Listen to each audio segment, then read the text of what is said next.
investigando en Estados Unidos por tráfico de drogas. La reunión ha generado una ola de críticas. Alejandro Isturiz se nos une con más detalles. Buenas tardes, Alejandro. ¿Cómo están? Muy buenas tardes. La reunión del sábado entre el presidente de la Asamblea Nacional Venezolana, Diosdado Cabello, y el diplomático Thomas Shannon recibió críticas de la comunidad venezolana aquí en Miami porque dijeron que fue manipulada. Yo pienso que ha sido una reunión que ha sido manejada y manipulada por el régimen de Nicolás Maduro de forma tal de presentar a Diosdado Cabello recibiendo un espaldarazo por parte del Departamento de Estado.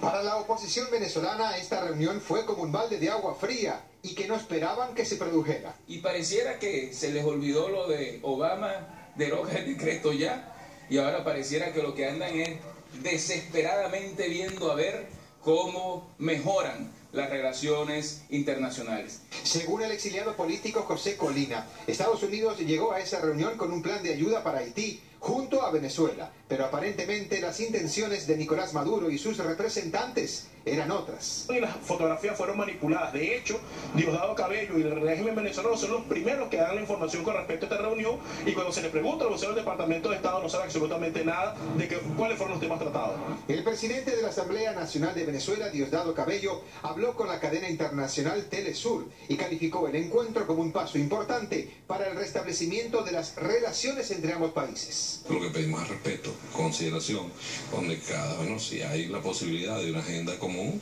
estableceremos una agenda común en el marco del respeto mutuo. Y eso es posible, algunos no quieren que eso ocurra. Por su parte, el senador Marco Rubio ha dicho que la reunión aumenta la confusión sobre la política de Washington hacia el régimen de Nicolás Maduro, al permitir que funcionarios de Estados Unidos se reúnan con Diosdado Cabello, investigado por violaciones a los derechos humanos y presunto vínculo con el narcotráfico. Esa reunión en Haití fue tratada por el Departamento de Estado como un encuentro normal con autoridades venezolanas y se refirieron a que fue positiva y productiva porque el fin con el que llegaron fue exclusivamente ayudar a la reconstrucción de Haití. Desde El Dorado, soy Alejandro Isturiz, regreso ahora con ustedes.